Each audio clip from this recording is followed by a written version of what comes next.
everybody, welcome back to Law Hero. My name is Jen and I make videos about the law, and today, the law and other things. I always have to say that, the law and other things, so it's not just the law.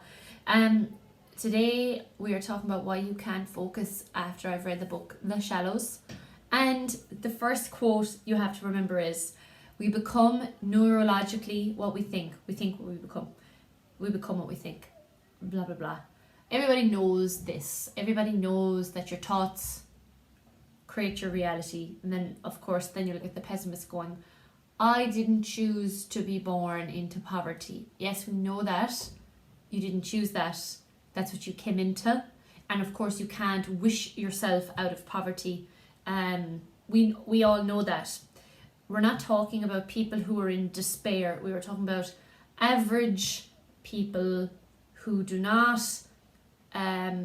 who were not born into severe poverty, but we're talking about that small percentage of the world, of which I am one, who have access to a computer, who have a 9-to-5 job and who pay taxes. Those are the people we're talking about. I am not talking about those people who are in desperate situations and need assistance of others to survive. Obviously, they cannot think themselves out of their circumstance. So just to caveat that. So I'm obviously talking about people who have regular access to the internet and who have enough money to consume YouTube videos, which is this demographic who is consuming my videos. So I read the book The Shallows, and in one sentence it can be summarized as follows. It is a book on the effect of the internet on the human brain, which is not entirely positive, and it is around our constant exposure to the online environment through digital devices, and our ability to target our focus and stay concentrated. And our brain has become neurologically and anatomically modified because of technology. We all know this. We know that the neural pathways in our brain have become adapted. If you even look at people's eye movements, people's eyes shift much quicker now than they did because we're reading so much online. Our attention spans are much lower. We have a quicker reaction. Everything is reactive because of like notifications on phones. We're more connected than ever. You know, you've heard everything. And especially in a post-pandemic world, I actually think this book is really relevant. I have to say, I have found my own focus to have dwindled. I'll give you an example. Speaking here on this YouTube channel and actually forcing myself to speak and not get bored of my own story is very difficult. So like, I watch people and they zone out after 10 seconds, they zone out after 30 seconds, and I'm like, okay, I zone out after about a minute, but I need to work on that. We're just all so used to being bombarded with stimuli that if something like this video, which is just me, just a girl, there's nothing else around me, it's boring. Like, it's just so boring, and I totally understand that, but it's also a symptom of our new reality. So the first lesson I learned from the book is that your ability to concentrate and stay focused diminishes as you use the internet. That's why it's so important to spend time during your day away from consuming media. And I heard a really nice quote recently. It was like, we're never left alone. And it makes sense. If you're like listening to YouTube, and like I do this myself while you put away the washing, or like while you clean the house. This is what I do. I listen to like entrepreneurs when I clean the house. You're never alone. You're never alone with your thoughts.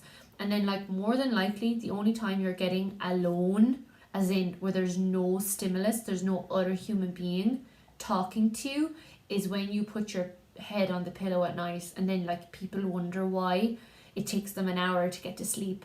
It's because you haven't had time all day to filter through or process all that new information you learned. And this is the other thing. We have more information now than has ever been before. We create so much new information.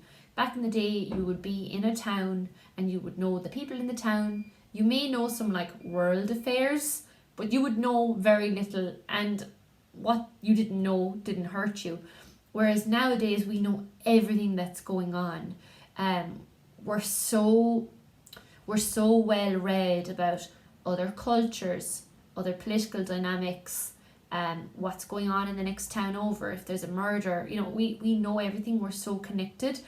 But the downside of that is we have to process through all that information, which may not be relevant to our survival. And like, this was the point. Back in the day, you filtered information that was relevant to your survival, because otherwise you would be bombarded and wouldn't be able to tell if something was a real threat or not. So the big problem with the internet is it plays on our ability to create shortcuts. Now, if you're an OG Law Hero person, and you remember last year when I was talking about Malcolm Gladwell's book, I can't remember what it was called. But anyway, there was one whole chapter about shortcuts. So basically, human beings take shortcuts in order to conserve energy. It makes total sense. If the more energy we conserve, the more effective we are, and the more it assists our survival. So when it comes to like tuning out at the start of a video, your brain's like, I should tune out, because your brain wants to conserve energy. It doesn't want to put in the work to listen to that video because it's too much of a cognitive load. So your brain's like, we should save our energy for something else. Like if a toxic person pops off down the road and I have to defend myself, or if I'm going to have an argument with my parents, that's what I should save my mental energy for, not for this random girl on YouTube. I don't want to be burnt out. And that makes total sense. The problem is though, if you're shortcutting all the time, you're going to short circuit that neurological wire, I guess, or pathway. And what that means is that repetitively taking shortcuts means your concentration goes down, your focus goes down, and your ability to sustain a certain behavior for a long amount of time just goes. And it means you're not able to do anything over a long period of time. That's why your attention span reduces. That's why you're not able to stay focused. And it also reduces your happiness because you're constantly looking for the new thing. You're constantly looking for the new stimulation. It's like what you have in front of you will never be enough. It's called the Leonardo DiCaprio syndrome. I'm joking. So the second downside with being online too long is that it leads to burnout and tiredness. This is, as I said, because of all the stimuli. It's a constant supply of like news, notifications. Your brain's not getting a break, and it's virtually like it's virtual toxins. You're not getting time to process it. So interestingly enough, how you get rid of the toxins in your body at night time, and like we'll say you come down from that cognitive load in the brain. Just had to Google how the brain clears waste, because I'm after forgetting. Cerebrospinal fluid cleanses brain tissue. This is the drainage that will prevent Alzheimer's, stroke, Parkinson's. Because if you're not getting proper sleep, you're going to cause yourself brain damage. Like the sleep is essential for that detoxifying of the brain to start through the glymphatic system. And that's why people, who have had very bad sleep their entire life, they run the risk of these brain diseases. So that is another reason why if you don't manage your input of information and you're not able to process it, and this is keeping you awake, you're actually causing your brain damage. The third lesson is that one way to solve all of this is to get offline and go into nature. So because online environment and the notifications and all the pop-ups, this means that your mind never has a chance to slow down. It's constantly on the alert. Why nature is important is because, okay, even though nature is, very dense, it lacks that stimuli.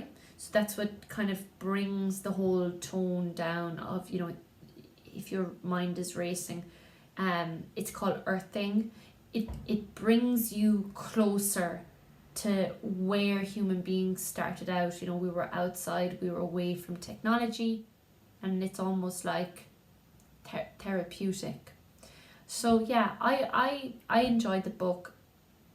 I wasn't aware of the damage that online use does to the neurons, but to me it certainly makes sense. I gave up consuming media, I think in 2018 when I read Tim Ferriss's book. It certainly helped me.